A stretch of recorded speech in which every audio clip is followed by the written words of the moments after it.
So a tiger was smoking a joint in the forest. A rat happened past and started laying into him. We live in such a beautiful forest. You are such a majestic and beautiful creature. Why the hell are you killing yourself like this? Come with me and I'll show you the bliss of clean living and the loveliness that's our home in all its natural beauty. Intrigued, the tiger drops his joint and follows the rat. They happen upon an elephant chewing tobacco. The rat gives him the same spiel and admonishes him. Shamed and intrigued, the elephant follows him. The three of them stumble upon a lion drinking himself senseless. The rat proceeds to deliver the same lecture and gets smacked into the bushes by the lion. He was only trying to show us a better life in the natural beauty of the forest. Why did you smack him? Protested the tiger. That little bastard had me running around the forest like an idiot for hours. Every time he's tripping balls on LSD.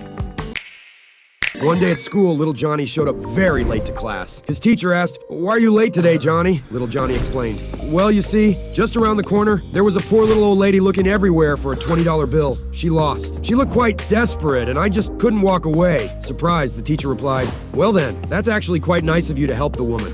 Little Johnny said, "Help her? Heck no, my foot was standing on the bill." A few years ago, I actually got to attend the Super Bowl. During the game, I noticed there was a man with an empty seat next to him the entire time. These were very good and very expensive seats. During a timeout, I went and asked him, "Sir, if you don't mind me asking, who is this seat for?" He replied, "This was a seat for my wife that we bought months ago. Unfortunately, she has since passed away." I told him, "Oh my, I'm so sorry to hear that. Did you not find any other friends or family to come to the game?" He said, "They wanted to go to the funeral instead."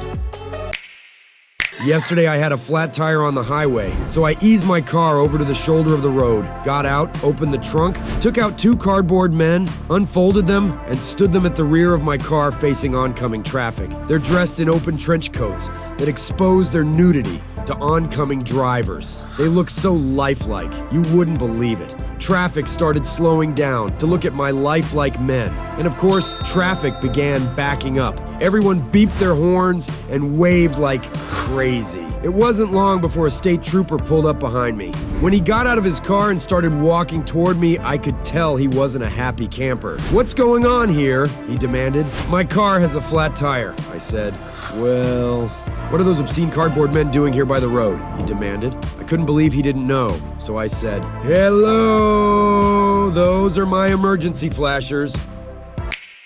A man walks onto the campus of Yale University. He walks up to a student and asks, "Where's the bathroom at?" The student responds haughtily, "Here at Yale, we're taught not to end a sentence with a preposition." The man, realizing his terrible, unforgivable mistake, corrects himself, "Where's the bathroom at, a**hole?"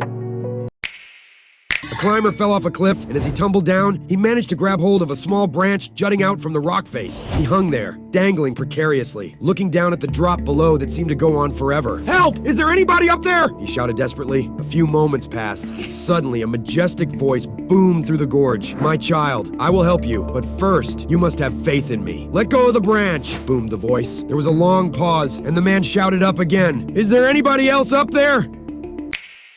An Italian guy is out picking up chicks in Roma. While at his favorite bar, he manages to attract one rather attractive-looking blonde. Back at his place, and sure enough, they go at it. After a long while, he climaxes loudly, then he rolls over, lights up a cigarette, and asks, "So you finish?" After a slight pause, she replies, "No," surprised but pleasantly. He puts out his cigarette, rolls back on top of her, and has his way with her again. This time lasting even longer than the first, and this time completing the deed with even louder shouts. Again, he rolls over, lights a cigarette, and asks, "So you finish?" And again, after a short pause, she simply says, "No." Stunned but still acting reflexively on his macho pride, he once again puts out the cigarette and mounts his companion du jour. This time, with all the strength he could muster up, he barely manages to end the task. But he does after quite some time, and energy is spent. Barely able to roll over, he reaches for a cigarette, lights it again, and then asks tiredly, "So, you finish?" "No, I'm Swedish."